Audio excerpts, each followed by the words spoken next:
Okay, let's dive into some really rich material today. We're focusing on excerpts from Deuteronomy chapter 3.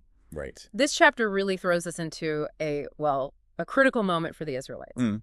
Conquest, land division, leadership changes. Yeah. It's all there. Exactly.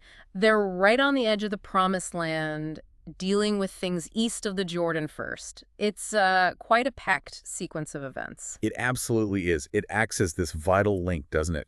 Securing those Eastern victories and then, setting everything up for crossing the Jordan. It lays out the strategy. So looking at the text, it kicks off with movement. They turned, went up towards Bashan, Yep. and bang, there's the opposition. Og, the king of Bashan, marching out with his entire army for battle at Edrei. Another major hurdle, right after Sihon. Seems like it. But, and this is key, you see the immediate divine reassurance pattern again, just like before. Ah, okay. The Lord tells the leader, basically, don't fear him. I've given them to you, army, land, everything. The instruction, do to Og what you did to Sihon. So that promise of victory is front and center again. Must have been, well, pretty crucial for morale. You'd think so. And the text is very direct about the outcome. How does it put it? It says, so the Lord our God also gave into our hands Og, king of Bashan, and all his army.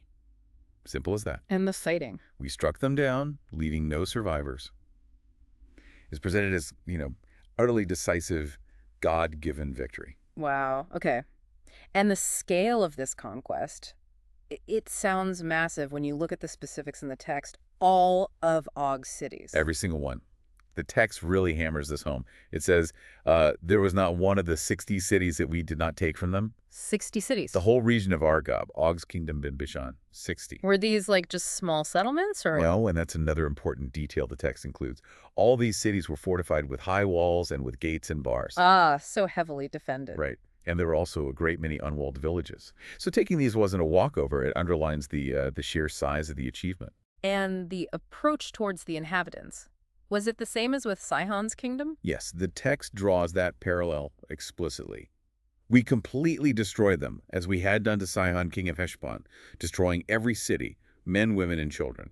That policy, it can be difficult to read about today. It definitely can. Within the narrative's own logic, though, it's framed as part of fulfilling the command to possess the land and establish themselves as a distinct people. But they didn't destroy everything. There was plunder. Correct. A clear distinction is made. They took all the livestock and the plunder from the cities for ourselves. Resources, yes.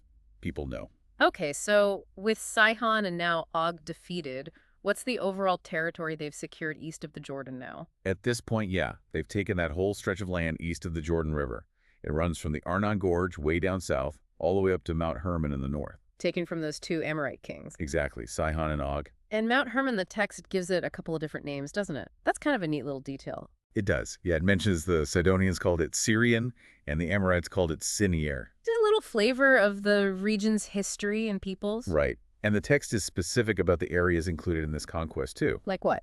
Well, it covers all the towns of the plateau, all Gilead and all Bashan, as far as Seleka and Edrei, which it notes are towns in Og's kingdom. It really maps it out. Now, something that often catches the eye for you listening to this is that detail about Og himself. Ah, yes. The bed. It's famous, isn't it? It really is. The text first mentions that Og was the only one left of the remnant of the Rephates. And the Rephates are often linked to, like, giants or ancient powerful figures in the Bible. Generally, yes. Associated with formidable, perhaps unusually large people of the past. And then comes that specific detail. His bed was made of iron and was more than 13 feet long and 6 feet wide. 13 feet by 6 feet, that's enormous. Huge.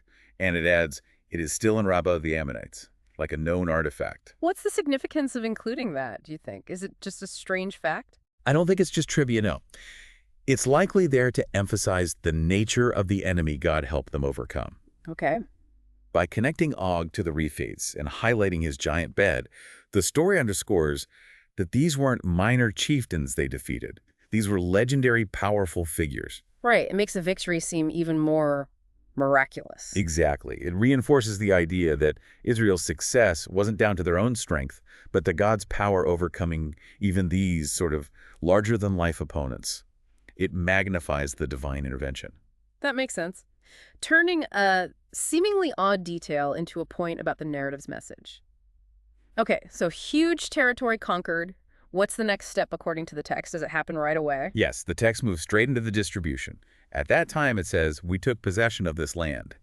And then it details who got what. Right, starting with the Reubenites and Gadites. Correct. I gave the Reubenites and the Gadites the territory north of Aurora by the Arnon Gorge, including half of the hill country of Gilead, together with its towns. And the boundaries get really specific here, don't they? Lots of geographical markers. They really do. And you can see why this detail matters. It makes the promise concrete, right? It's not just some land, it's this land with these borders. Oh, for Reuben and Gad. Their land ran from Gilead down south to the Arnon Gorge, with the border actually in the middle of the gorge. Then eastwards, it went as far as the Jabbok River, which was the Ammonite border. And the western edge. The Jordan River itself, in the Arabah Valley, running from the Sea of Kinnereth, that's Galilee, down to the Salt Sea, the Dead Sea, below the slopes of Mount Pisgah. All that precision, it feels very legal almost, like defining property lines. It is, in a way. It's about establishing their God-given inheritance. For a people whose identity is so tied to the land, these details confirm ownership, confirm the promise being fulfilled. Makes sense. And the rest of the land, they just conquered. Og's former kingdom. That went to the half-tribe of Manasseh. So the text says, the rest of Gilead and all of Bashan, the kingdom of Og, I gave to the half-tribe of Manasseh, specifically mentioning the whole region of Argob. And there's some extra historical notes thrown in here too, aren't there? Yes, a couple of interesting ones. It reminds the reader that Argob in Bashan was known as the land of the Rephaites. Again, that link back to Og and those ancient peoples. Right. And it gives a specific story about Jair, who was a Manassite descendant. He apparently conquered that whole Argob region right up to the border of the Geshurites and Maccathites. Okay. And he named the area Havoth Jair, based like Jair's tent villages, after himself. It also mentions Machir, another Manassite clan leader, receiving Gilead. So you get these little historical anchors linking the land grant to specific people and events, even naming rights. Exactly. It roots the distribution in their recent history and conquest. Okay, so land's secured east of the Jordan. It's been divided up. Logically, the focus now shifts west across the river. What instructions come next? This is where you see the obligations placed on those tribes who just received their land. It's a key moment for national unity. How so? The command is clear. The Lord says, essentially, okay, I've given you this land here, but all your fighting men, armed and ready, must cross the Jordan ahead of the other Israelites. Ah, so the Reubenites, Gadites, half Manasseh, their warriors couldn't just settle down yet, even though they had their territory. Nope. They had to be the vanguard, the shock troops, leading the invasion of Canaan proper. What about their families and flocks? They could stay behind. The text says their wives, children, and livestock, and it specifically notes they had much livestock, could remain in the towns already given to them on the east side. Okay. And when could these soldiers finally come back home to the east side? Was there a condition? Yes. They had to stay and fight until the Lord gave rest to their brothers on the west side, just like they now had rest, and until those tribes had taken possession of their allotted land over there. So completion of the whole conquest was the goal. Exactly. Only then could they return to their own inheritance. It really emphasizes this idea of a unified national effort, one people, one mission. That leads naturally into leadership for this next huge phase. Moses isn't crossing, so Joshua. Right. The text highlights a specific command given to Joshua at this juncture. What was it? It's a reminder and an empowerment. Moses tells him, essentially, you saw with your own eyes what the Lord your God did to Sihon and Og. Okay, grounding it in recent experience. Exactly. And then the promise. The Lord will do the same to all the kingdoms you're about to face over there. So past victories are proof of future success and direct encouragement for Joshua. Absolutely. The direct command is, so do not be afraid of them. The Lord your God himself will fight for you. It's a clear commissioning, meant to strengthen him for the immense task ahead. He's the designated leader now. Now, this next section, for many people reading this text, it's one of the most, emotional parts. Moses' own plea. It really is. After everything, all those years leading them, he recounts this personal appeal he made to God. How does he start the request? He starts with praise, acknowledging God's power. Sovereign Lord, you have begun to show your servant your greatness and your strong hand.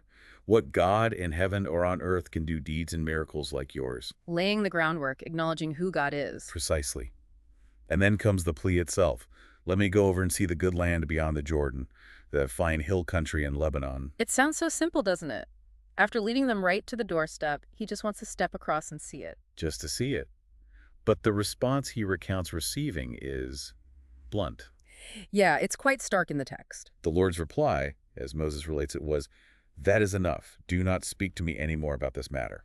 Full stop. Given the reason given, it seems tied to the people's past behavior. Yes, Moses says, "But because of you," meaning the Israelites, "the Lord was angry with me and would not listen to me." Other parts of the story fill in details, but here, the connection is made between the people's actions, God's resulting anger, and the consequence falling on Moses. So the final answer is no. He can't cross. Was there any kind of, well, consolation offered? Yes, but one that really highlights his unique position, right at the threshold but not crossing. He's told, "Go up to the top of Pisgah and look west and north and south and east. He gets to see it all. Look at the land with your own eyes, since you're not going to cross this Jordan." He gets the panoramic view, the vision, but not the physical entry. And right after that instruction comes the final explicit command about Joshua's role. Exactly. It flows directly from Moses' fate. The command is, "But commission Joshua and encourage and strengthen him, where he will lead this people across and will cause them to inherit the land that you will see." The transfer is complete. Joshua is the one. Joshua is the one designated to finish the journey and actually lead them into the inheritance. And the chapter section ends by just noting where they were camped. Yeah, a final geographical note. "We stayed in the valley near Beth Peor," placing them firmly on that east side, poised for what's next. So, looking back over this whole chapter we've walked through from the text, what are the main things that stand out? You've got these huge military wins against massive odds. Og in his giant bed, yeah. Then the really detailed, practical dividing up of the land. The specifics matter. The clear instructions for crossing the Jordan, emphasizing that unity. Everyone together, yeah. And then this incredibly poignant moment with Moses, seeing the goal, but knowing he won't reach it personally. The layers are definitely there. You get military strategy insights, God's power against legendary enemies. You get the practical fulfillment of the promise. Here's your land. These are the borders. Look at the map. And you get profound leadership themes.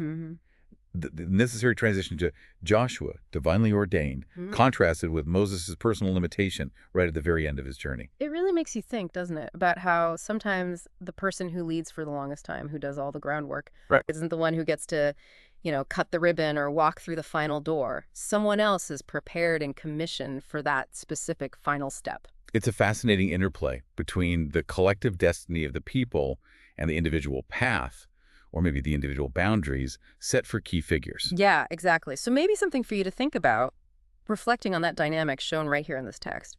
You have this absolute certainty of divine victory and inheritance promise for the people moving forward into Canaan. Total assurance for the group. God will fight for them.